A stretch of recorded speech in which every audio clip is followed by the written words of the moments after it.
Salam sejahtera Dewan Juri yang terhormat. Saya Audrey Agnes Felini Poha selaku tim oposisi menentang argumen dari tim pemerintah yang berkaitan dengan mosi Dewan ini berpandangan bahwa Indonesia seharusnya melakukan privatisasi penyediaan air. Akan tetapi sebelum masuk ke dalam sanggahan dan argumen saya, akan saya jelaskan sedikit mengenai dua fungsi yang berbeda antara pemerintah dan pihak swasta secara garis besar. Yang pertama, pemerintah memiliki 3 fungsi. Yang pertama, pemeliharaan, yaitu memelihara suasana tenang, aman, damai, dan tentram dalam suatu negara. Dan yang kedua adalah fungsi peradilan untuk memastikan bahwa seluruh warga negara mendapatkan hak dan kewajiban yang sama atau yang setara. Dan yang ketiga adalah fungsi penyediaan agar warga negara mendapatkan kemudahan terutama dalam akses. Akan tetapi pihak swasta memiliki fungsi yang berbeda. Fungsi dari pihak swasta yang utama adalah berorientasi pada mencapai keuntungan finansial, dan yang kedua membantu pemerintah untuk meningkatkan kemakmuran.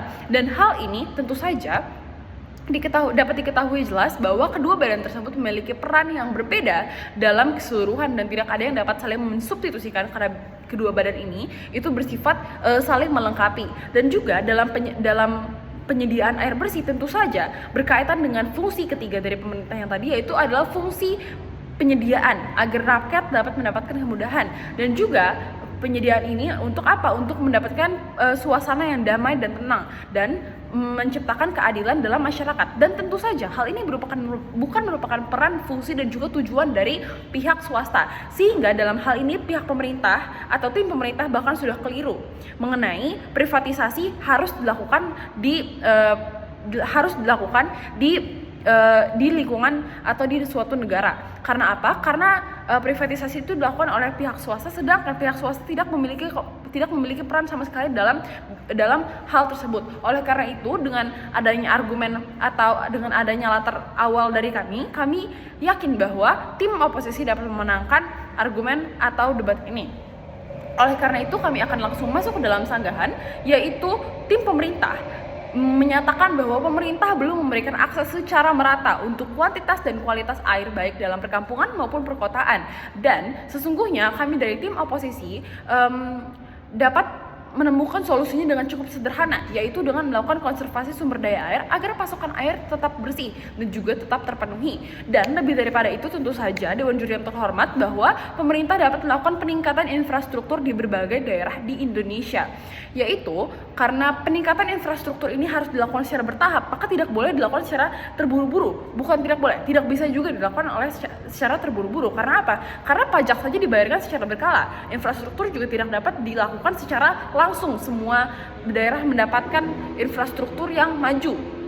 Dan menerapkan privatisasi bukan merupakan jalan keluar karena bergantung pada investor dan juga laba atau rugi dari perusahaan.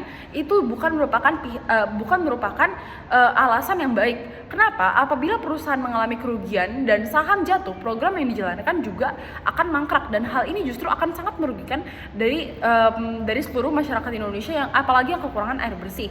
Oleh karena itu, selanjutnya sanggahan kami yang kedua, Dewan Juri yang terhormat, yaitu adalah pihak swasta dapat berganti kepemilikan apabila ada perusahaan yang sudah tidak relevan dalam menjadi pimpinan inovasi. Hal ini yang dikatakan oleh tim pemerintah, dan kami dari tim oposisi menyatakan bahwa perlu dikatakan bahwa pernyataan pihak pemerintah terhadap hal ini justru menguatkan pada pihak kami, karena tidak adanya konsistensi dalam menjalankan program air, dan hal ini dapat berdampak bagi masyarakat sehingga penyediaannya menjadi rancu dan sistemnya berubah-ubah. Tentu saja yang namanya program itu jika dilaksanakannya secara berubah-ubah, maka akan membingungkan masyarakat dan memicu komplain dari masyarakat. Padahal tadi yang dikatakan oleh tim pemerintah, apabila pemerintah negara yang melakukan program mengenai air ini justru akan mendapatkan komplain yang lebih baik dari masyarakatnya. Akan tetapi jika hal ini dilakukan oleh pihak swasta dan sistemnya berubah-ubah karena adanya ketidakstabilan, maka akan memicu lebih banyak lagi komplain, dan hal ini berpengaruh terutama pada lingkungan pedesaan yang masyarakatnya sulit untuk menerima dan beradaptasi dengan perubahan, dan terutama bagi mereka juga yang memiliki kekurangan dalam kualitas air dan juga kuantitas air. Oleh karena itu kami akan langsung menyambungkan ini dengan argumen kami. Argumen pertama bahwa pemerintah tidak dapat mengalihkan tugas kepada swasta semata-mata untuk efisiensi. Argumen kami yang kedua, pemerintah dapat melakukan pemerataan air secara bertahap. Dan argumen kami yang ketiga bahwa kejahatan dalam aspek keuangan masih dapat dilakukan.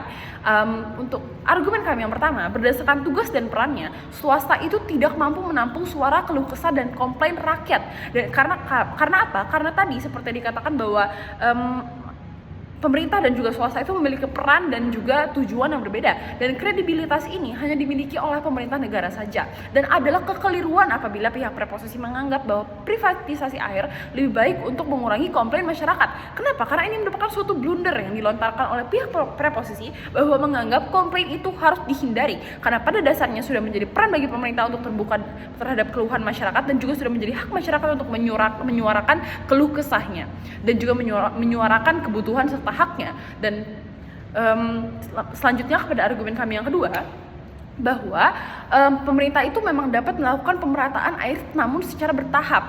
Hal ini dilakukan karena pemerintah sendiri mengetahui kebutuhan yang dimiliki oleh masyarakatnya. Kenapa? Karena memiliki adanya skala prioritas, dan privatisasi itu sebenarnya tidak perlu diberlakukan karena peran dalam distribusi air sesungguhnya sama, yaitu untuk menyejahterakan masyarakat dalam segi menyejahterakan kebutuhan air masyarakat dalam tiap-tiap daerah. Dan argumen kami yang ketiga, berkenaan dengan kejahatan dalam aspek keuangan, sebenarnya hal ini masih dapat dilakukan oleh pihak swasta.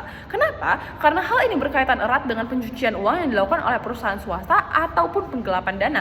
Dan apabila fokus swasta memang untuk memperoleh keuntungan, maka cara apapun berkaitan dengan hal ini dapat terjadi. Oleh karena itu, kami memiliki sejumlah solusi atau saran berkenaan dengan hal ini. Yang pertama adalah kolaborasi antara pemerintah dan juga swasta pasti tetap dapat diberlakukan. Kenapa? Karena mereka memiliki hubungan yang komplementer. Namun akan tetapi bukan dalam bentuk privatisasi atau peran swasta sebagai pemeran utama. Karena apa? Karena kebutuhan masyarakat untuk mendapatkan air bersih dan juga untuk mendapatkan haknya hanya dapat dipenuhi oleh pihak pemerintah saja. Dan pemerintah dapat lebih meningkatkan fasilitas yang merata untuk distribusi air serta dapat menyaring masuknya air bersih ke pemukiman warga, namun secara bertahap. Sekian mengenai argumen, solusi dan juga sanggahan saya. Terima kasih.